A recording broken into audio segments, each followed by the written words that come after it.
puis qu'on peut poursuivre.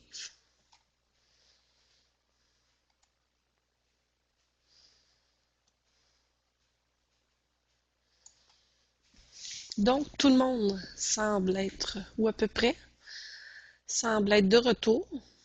Nous allons donc poursuivre avec le partage d'un autre récit de pratique. Donc, le récit de pratique de Madame Lisanne Legault. Comme je vous le disais d'entrée de jeu tout à l'heure, Lisanne Legault est une enseignante en projet intégrateur qui utilise le blog avec ses élèves. Et donc, c'est une enseignante de l'école secondaire Marcelin Champagnat, qui est un collège privé. Bonjour. Donc, Lisanne vient d'activer sa caméra et son micro. Bonjour, Lisanne. Ça va bien? Bonjour. Très bien, vous? Oui. Oui, oui, oui, oui. Donc, Lisanne, les gens sont curieux de savoir pourquoi un enseignant ferait-il le choix d'intégrer un outil web dans son enseignement, de proposer ça à ses élèves. Donc, pourquoi vous, vous avez fait le choix, entre autres, du blog dans votre enseignement? Donc, pourquoi avoir fait ce choix-là? Il est certain que la première décision est axée vers l'élève. Nous, on a décidé de développer chez les élèves leurs compétences face aux TIC.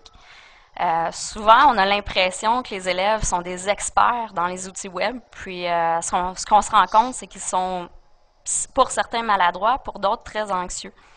Donc, on s'est dit que pour la poursuite de leur cheminement scolaire, ça pourrait être juste un effet bénéfique pour eux, un outil de plus, finalement. On a décidé aussi de développer l'autonomie chez nos Donc, élèves, c'est-à-dire qu'on leur a donné une routine. Oui? On leur a donné une oui, routine allez-y, je vous où ils écoute. doivent aller écrire sur le blog à chacun des cycles. Donc, on va vérifier est-ce que l'élève est capable d'aller sur le blog, est-ce qu'il est capable d'aller remplir ses devoirs sans qu'on ait eu besoin de lui mentionner. Est-ce qu'il a pris l'initiative de le faire, tout simplement. Ça, c'est du point de vue de l'élève. Je vous dirais que par contre, le point central de tout ça, c'est la communication avec eux. Ce qu'on se rend rapidement compte, c'est qu'en classe, avec, pour notre cas, 25 élèves à la fois, le temps est très, très court pour donner de l'attention à chacun de nos élèves. Pour être capable de s'informer, être capable de les motiver, surtout être capable de s'en prendre la solution pour eux, mais de discuter d'une solution face aux obstacles qu'ils vivent. C'est presque impossible en dedans de 60 minutes d'être là avec nos 25 élèves.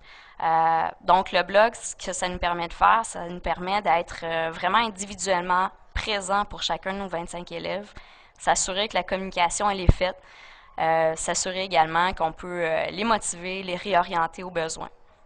Donc, pour nous, on trouve que c'est plus efficace de le faire. De façon pratique, ça évite le papier. Par exemple, plusieurs élèves viennent me voir en me disant bon, j'aurais une modification, un échéancier à faire, il y a quelque chose que je voudrais changer dans mon projet. Bien, on en discute ensemble. Par contre, dans le présent, moi, tout noter ça, il y aurait possibilité, un, de perdre mes choses. Deuxièmement, il y aurait comme possibilité qu'on se comprenne pas de la même façon. Donc, ce qu'on fait, c'est qu'à chaque fois qu'il y a une modification à faire, l'élève, après notre conversation, doit aller le marquer sur son blog. Ça fait en sorte qu'on évite les biais dans la communication. On s'assure qu'on a un bon dialogue ensemble, les enseignants et les élèves, puis qu'on s'en va dans la même direction, finalement. Voilà. Lisanne, Globalement, parle, c'est notre choix. j'aimerais Oui. savoir, est-ce que tu utilises un blog de classe, c'est-à-dire un seul blog pour tous tes élèves, dans lequel toi tu publies et que tes élèves sont appelés à commenter, ou si tu as fait le choix d'avoir un blog par élève?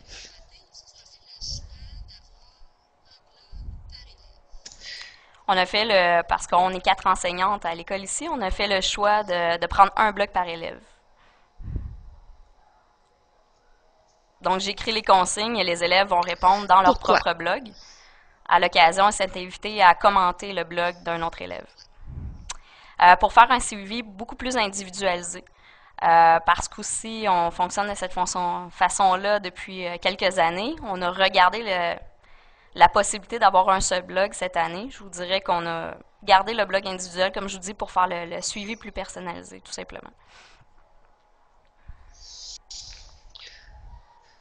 OK. Donc, notre son est so-so. Je sais pas s'il y a juste moi. Ça coupe un petit peu, Lisanne. Il y a un petit peu de délai aussi. Je me rends compte quand toi et moi, quand je te pose une question, il y a un petit délai. Donc, ne t'inquiète pas. Parfois, c'est normal que entre nos deux interventions, qu'il y ait un petit délai. Donc, oui, je pose ma question, puis parfois la question t'arrive quelques secondes par la suite. Probablement que notre bande passante est un peu souffrante. Donc, prochaine question. C'est quoi les avantages que vous avez notés vous en avez parlé un petit peu tout à l'heure, là, mais c'est quoi les avantages qui sont liés à l'utilisation d'un outil web comme le blog pour vous, mais pour vos élèves, puis s'il y a lieu pour les parents. Je ne sais pas si vos parents interviennent dans le blog des élèves ou les consultent, mais c'est quoi les grands avantages d'utiliser un outil comme celui-là versus un outil plus traditionnel, là, papier?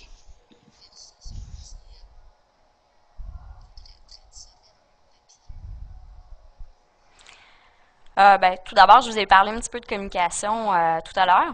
En fait, au niveau de la communication, ce qu'on peut voir même juste dans les formules de salutation de nos élèves, c'est qu'ils s'investissent plus personnellement dans leur démarche réflexive avec un outil web que dans nos tables rondes en classe. Dans nos tables rondes, ça fait un bon travail.